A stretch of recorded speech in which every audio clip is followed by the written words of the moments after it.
Hello there, Isha here. I can't even begin to tell you guys how obsessed I am with Bridgerton Season 2. I absolutely love Kate and Anthony.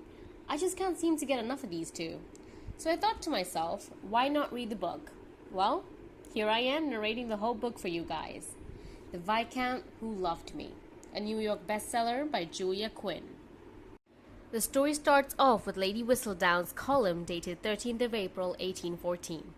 The season has opened for the year of 1814, and there is little reason to hope that we will see any noticeable change from 1813. The ranks of society are once again filled with ambitious mammas whose only aim is to see their darling daughters married off to determined bachelors. Discussion amongst the mammas fingers Viscount Bridgerton as this year's most eligible catch. And indeed, if the poor man's hair looks ruffled and wind-blown, it is because he cannot go anywhere without some young miss batting her eyelashes with such vigor and speed as to create a breeze of hurricane force. Perhaps the only young lady not interested in Bridgerton is Miss Catherine Sheffield. And in fact, her demeanor towards the Viscount occasionally borders on the hostile. And that is why, dear reader, this author feels that a match between Bridgerton and Miss Sheffield would be just the thing to enliven an otherwise ordinary season. Prologue. Anthony Bridgerton had always known he would die young. Oh, not as a child. Young Anthony had never had cause to ponder his own mortality. His early years had been a young boy's perfection, right from the very day of his birth. It was true that Anthony was the heir to an ancient and wealthy viscountcy, but unlike most other aristocratic couples, Lord and Lady Bridgerton were very much in love, and they saw their son's birth not as the arrival of an heir, but rather that of a child. And so there were no parties, no fetes, no celebration, other than that of mother and father staring in wonderment at their new son. The Bridgertons were young parents, Edmund barely 20 and Violet just 18. But they were sensible and they were strong, and they loved their son with such fierceness and devotion that was rarely seen in their social circles. Much to her own mother's horror, Violet insisted upon nursing the boy herself, and Edmund never subscribed to the prevailing attitude that fathers should neither see nor hear their children. He took the infant on long hikes across the fields of Kent, spoke to him of philosophy and poetry before he could possibly understand the words, and told him a bedtime story every night. Because the Viscount and Viscountess were so young and so very much in love, it came as no surprise to anyone when just after 2 years of Anthony's birth he was joined by a younger brother, christened Benedict. Edmund immediately adjusted his daily routine to take two sons on his hike, and he spent a week holed up in the stables, working with his leather worker to devise a special pack that would hold Anthony on his back while he held the baby Benedict in his arms. They walked across fields and streams, and he told them of wondrous things, of perfect flowers and clear blue skies, of knights in shining armors and damsels in distress. Violet used to laugh when they returned all wind-blown and sun-kissed. And Edmund would say, "See, here's our damsel in distress. Clearly, we must save her." And Anthony would throw himself into his mother's arms, giggling as he swore he'd protect her from the fire-breathing dragon they'd seen just 2 miles down the road in the village. 2 miles down the road in the village? Violet would breathe, keeping her voice carefully laden with horror. Heaven above! What would I do without 3 strong men to protect me?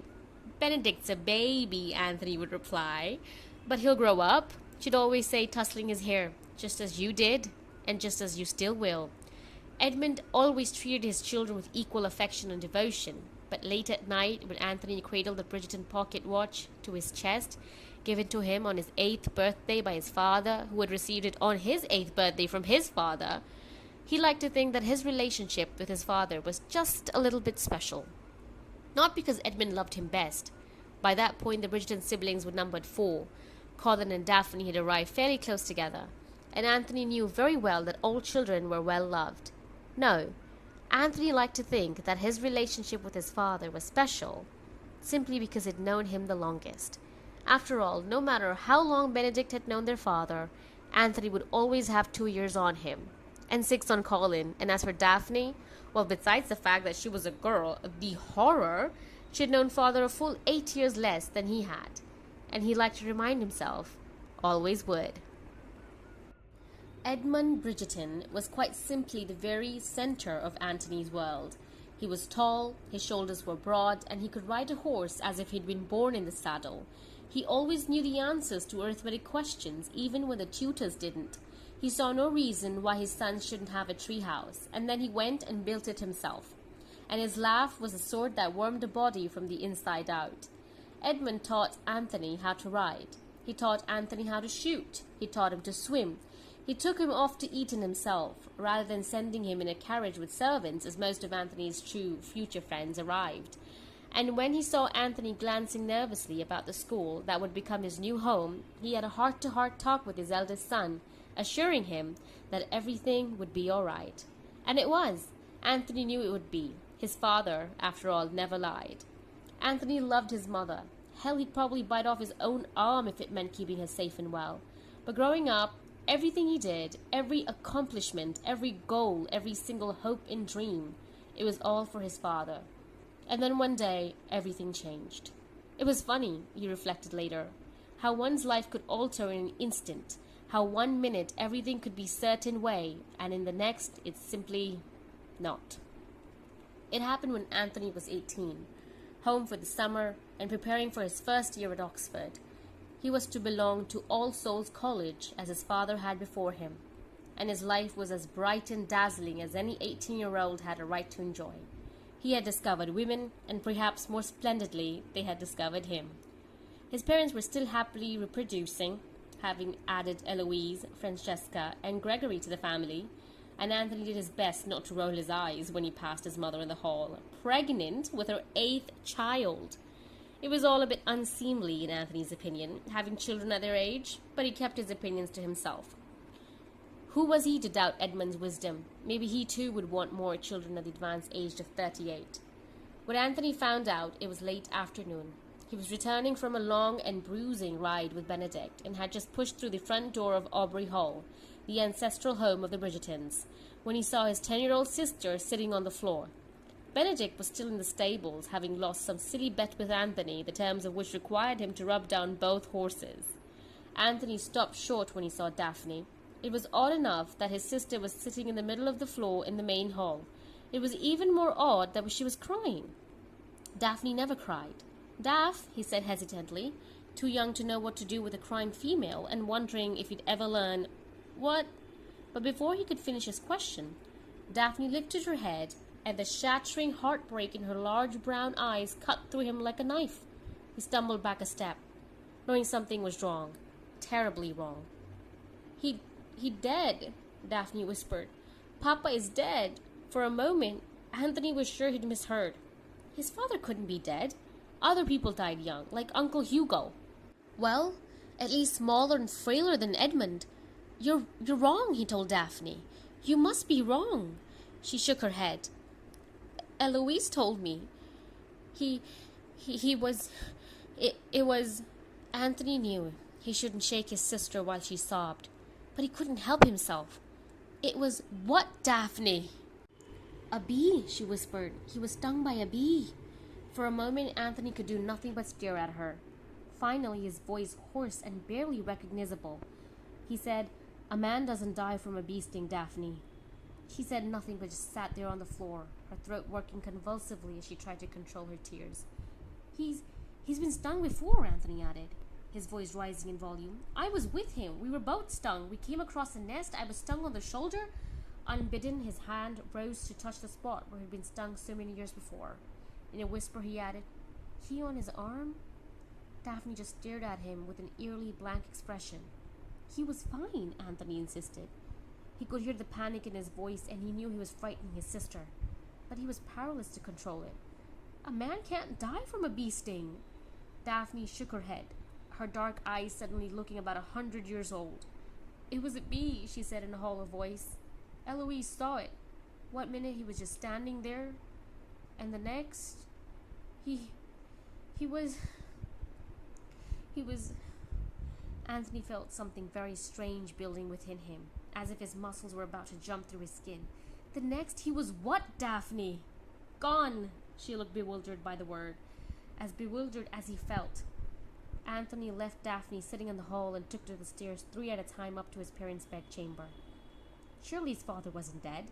A man couldn't die from a bee sting. It was impossible. Utterly mad. Edmund Bridgerton was young. He was strong. He was tall. His shoulders were broad. His muscles were powerful. And by God, no insignificant honeybee could have felled him. But when Anthony reached the upstairs hall, he could tell by the utter and complete silence of the dozen or so hovering servants that the situation was grim.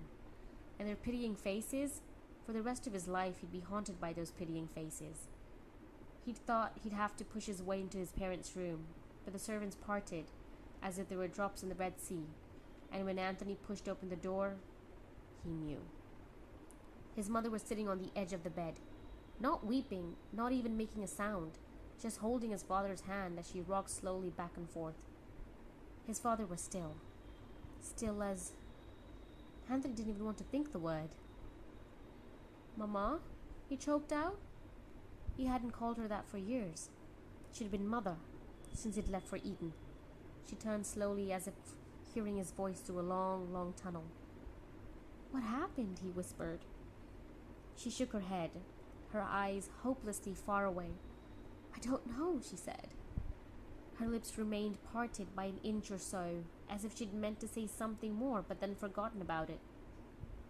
Anthony took a step forward, his movements awkward and jerky.